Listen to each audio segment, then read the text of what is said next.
quenelle d'une sodomisation digne de la Shoah. Celle-là, t'as envie de te faire prendre tout le temps. Hein. Allez, monsieur Balkany, allez. La vieille poire à lavement qui fait un petit peu mal. Fait d'hiver, fait d'été, faites entrer l'enculé.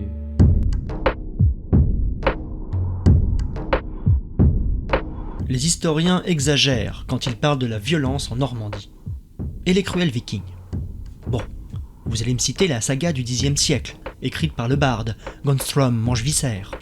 Je cite « Piller le monastère catholique, trancher à la hache la calotte crânienne des moines, pile poil à la limite supérieure de la tonsure, déguster chaud les chrétiens. Bon appétit, petit barbare. » Bon, rassurez-vous, le viking n'est pas toujours aussi méchant, et avec tout le monde. Si on en croit Loki le sorcier, alias le Léonard de Vinci de la série Viking produite par Netflix. Écoutons-le. Non. Vous ne les tuerez pas. Vous entendez ?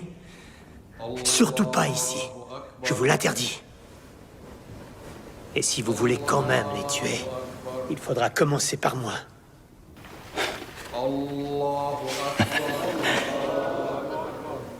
Les Vikings n'exagérons rien. Une plaisanterie, la Normandie est un doux pays.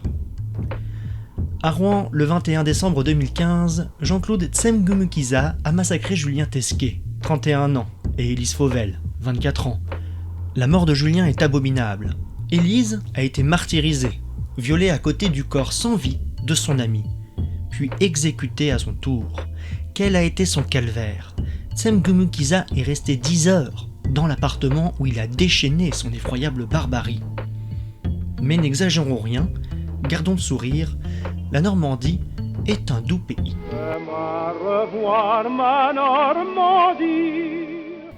Bienvenue dans le premier numéro de notre émission, Faites entrer l'enculé.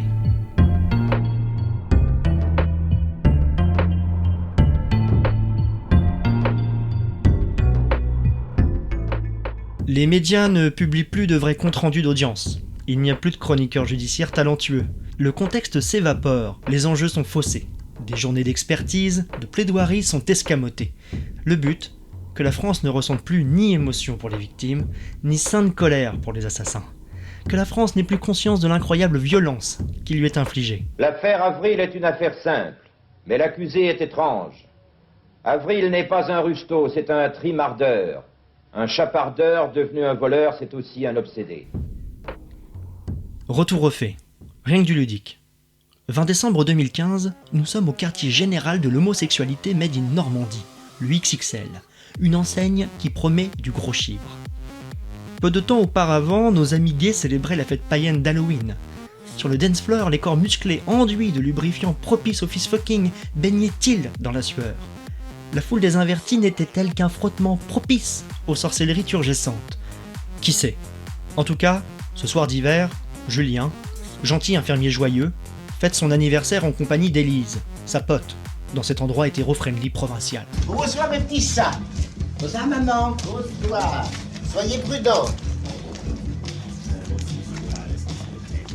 Bonsoir toi. Pourtant, ça va être à nouveau Halloween. Du king size horrifique pour de vrai. Car dans les ténèbres d'un quartier voisin, un colosse de 35 ans, noir de peau, noir d'alcool et à l'âme noire boit lui aussi des coups. Et des coups. Il a envie d'en tirer. On a aussi le produit flash, c'est-à-dire que si vous êtes un homme impuissant et que vous avez un rendez-vous urgent avec votre compagne ou alors que vous voulez faire plaisir à votre compagne le temps d'une soirée, donc vous avez le produit puissance sexuelle Action Flash. Parenthèse culturelle, Petit Biscuit, DJ électro et natif de Rouen, et cousin de l'écrivain socialisto-progressif Tahar Benjaloun. Notre Jean-Claude Tsengumukiza, vous l'aviez reconnu, n'a pas ce genre de piston. Les victoires de la musique, il s'en fout.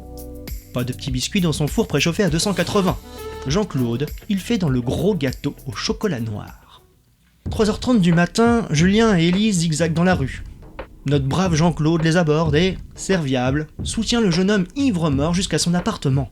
Vous le savez déjà, l'Africain ne se montrera pas très LGBT compatible et il abordera le thème des violences faites aux femmes avec un parti pris certain. Alors là, très clairement, il y a quelque chose qui a à voir avec ce que moi j'appellerais des tensions postcoloniales. La comédie a débuté des années plus tôt, quand Tsengu Mukiza est arrivé illégalement en France. Aucun service ne s'est préoccupé de sa possible nature de machine à tuer.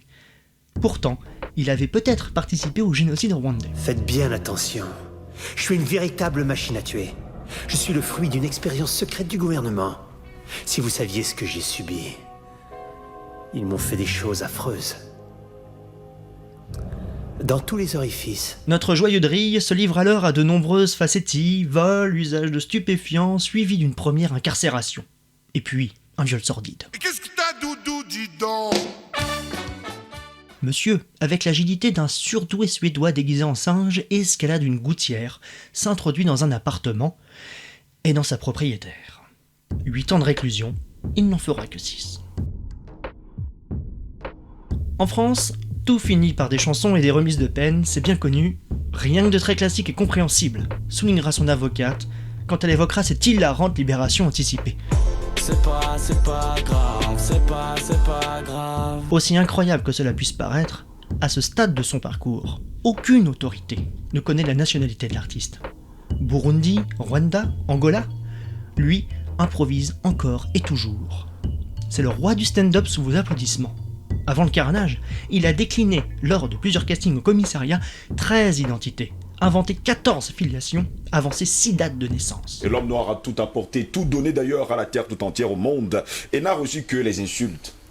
L'homme noir a reçu également la guerre, les insultes, l'esclavage, le colonialisme, le néocolonialisme, le capitalisme, la mort même, sans avoir. C'est la seule chose que l'homme noir a reçue, et finalement, à un moment donné, il a oublié d'où il venait. Accrochez-vous, le fou rire arrive. À l'issue des 6 années de détention pour le viol, les autorités ne délivrent pas le sauf-conduit qui permettrait de l'expulser. À partir du 17 novembre 2015, notre Jean-Claude est libre. Libre de faire des claquettes en ville, libre de donner la mort, libre de prendre perpète. Janvier 2016, la ministre de la Justice, Christiane Taubira, lance une enquête administrative qui se conclut par cette préconisation. Il faut une circulaire pour que les services de l'État et de la justice travaillent dans une meilleure concertation. Merci Christiane, tout a changé radicalement. Ah bah oui, il y a bien ce Soudanais illégal. Il a tué en février 2020, à Pau, le responsable d'une association d'accueil pour migrants. Mais cela s'explique. L'association Génération Identitaire faisait des excursions en montagne peu de temps auparavant. Une agitation qui a distrait les services publics et perturbé notre Soudanais. Voici ce que Gérald Darmanin, ministre de l'Intérieur, déclarait à Pau en février 2020 à l'occasion de ce meurtre. Mais je veux dire toute la solidarité du gouvernement dans cette grande famille évidemment du service public pour aider les gens, les aider notamment dans leur demande d'asile. Vous le constatez, depuis résolution du problème par Christiane Taubira, tout est réglé. Les citoyennes et les citoyens de France peuvent dormir tranquilles. Quittons-nous sur 2 traits d'humour. Le premier, le tueur a pris soin d'enlacer les 2 cadavres semi-dévêtus, les visages ensanglantés et cyanosés, sous une couette sur laquelle était imprimé « Le bonheur est sous la couette ». Le second, quand le président de la cour d'assises lui a accordé le mot de la fin, Jean-Claude s'est adressé aux familles. « Excusez-moi, je ne suis pas un monstre. »